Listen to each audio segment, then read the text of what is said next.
Welcome to Get Moving TV. I'm Dr. Chris Landon. I serve as your host. One of the largest problems we have as we deal with our parents is when their children can't get their breath. There's nothing more terrifying as you're sitting there listening to your child cough and cough and cough all night.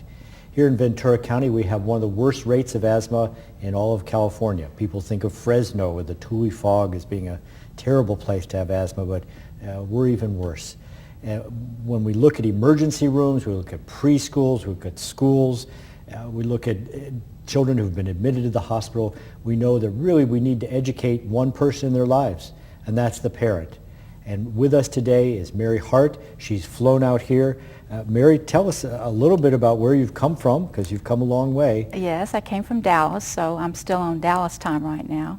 I'm a registered respiratory therapist, and I'm also a certified asthma educator. I work with Baylor University Medical Center in Dallas, and I manage it's an outpatient lung disease management program. It's called the Martha Foster Lung Care Center. We've had a generous donor who we've also named our center from. One of the things that we do is work with our community and with the children on asthma. We treat adults with asthma.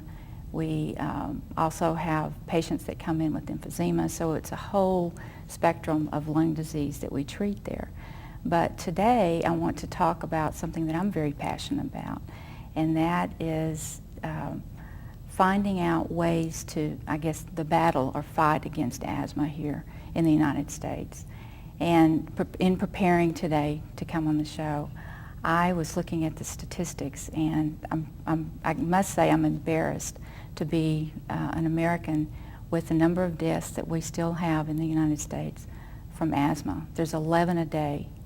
And with all the tools, the technology, the medications, the science, the knowledge that we all have in treating and managing those with asthma, there shouldn't be any deaths. So we have more deaths than we do in the war in Iraq over the last 2 years from asthma? Well, it sounds like it. Yeah, this is a battle. This is a battle. So what kind of training did you go through to gird yourself for battle here? Well, I'll say I'm a 20-plus year respiratory therapist, and asthma has always been a problem. And we think that we're winning the battle, but when you really look at the statistics, we're not. So learning to understand the standards that are out there. There's a group of, we call the expert panel, the National Asthma Education Prevention Program. And a group came together, and they came up with the best standard of care for those with asthma, whether it's children or adults. And we've all been, fighting or trying to figure out the best way to manage our children. And there it is. There's a program already designed. So we need to look at the program. We all need to embrace it. And when I say we, I'm talking about our entire community of healthcare professionals, the physicians, the pediatricians, the pulmonologists, the primary care physicians, as well as a multidisciplinary team of healthcare providers in the hospital. But it doesn't stop there.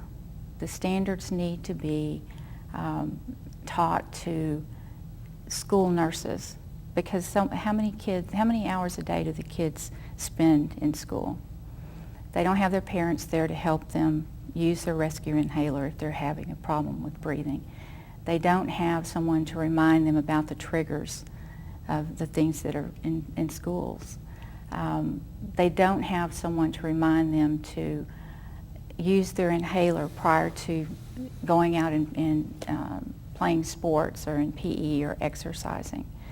And so our school nurses need to be trained in how to identify, how to evaluate and treat the children there at school with asthma.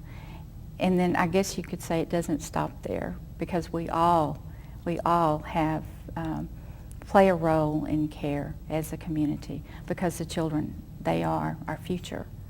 And that's why I'm so passionate about this, because it is all about the kids. Well, I hear there's a lot of violence in the words around asthma, asthma attacks and asthma triggers, and here in Ventura County, when we took a look at in Oxnard, California several years ago, when we had just a tremendous outbreak of gang-related crime, we really saw where the children were trapped indoors, where they couldn't get away from the dust mites and the mold, that the incidence of asthma went up. And in the areas that were not high crime areas, that the incidence of asthma went down. So in your passion in terms of stopping this violence that asthma does to our lives and our lives as parents, what kind of tools do you use? Do you have any camps back in Baylor? And here in California we have our Camp Wees, and we give information to our audience about how to get in touch with our local camps. But well, we have a camp that is near and dear to my heart. It was started back in 1995 by an adult who had asthma, who wanted to give back to the community and to help us fight that battle against asthma with our children. So we started a program called our camp, it's a day camp called Camp Airways, and it's free to any of the kids who have asthma in our community. It's a camp that is staffed by respiratory therapists and nurses and other volunteers. 6 times a year we're now holding that camp. We started out with one day, and we've learned a lot since then. But probably the most important thing we learned is that we have to capture the children's attention long enough to learn, but have fun throughout the day. And so we've come up with some pretty creative ideas on how to do that. Well, but let's hear some of those creative ideas. Maybe we can get them in locally here too.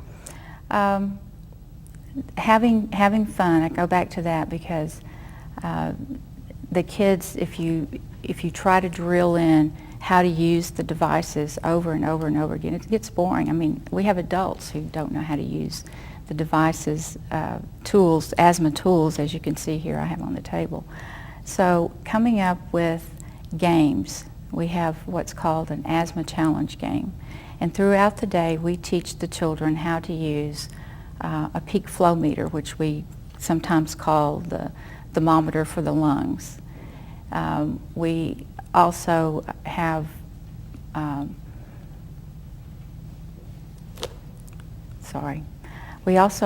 the different stations set up where we can teach them how to use their medications and their devices and knowing what their triggers are.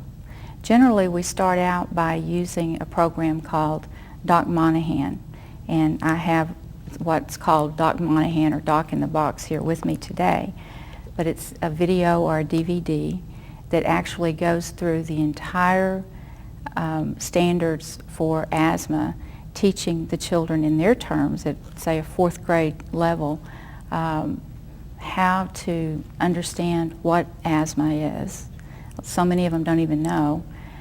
What are the triggers that cause them to have asthma attacks? Knowing what the signs and symptoms are. Knowing which medications to take and when to take them, how to take them, how to talk to their parents, how to talk to their teachers about. So we have different stations set up, and we start our day out by having the kids use their peak flow meter, finding out what their peak flow is for the beginning of the day. Do you have a peak flow meter here? Let's demonstrate exactly what it is you're talking about. Well, I do.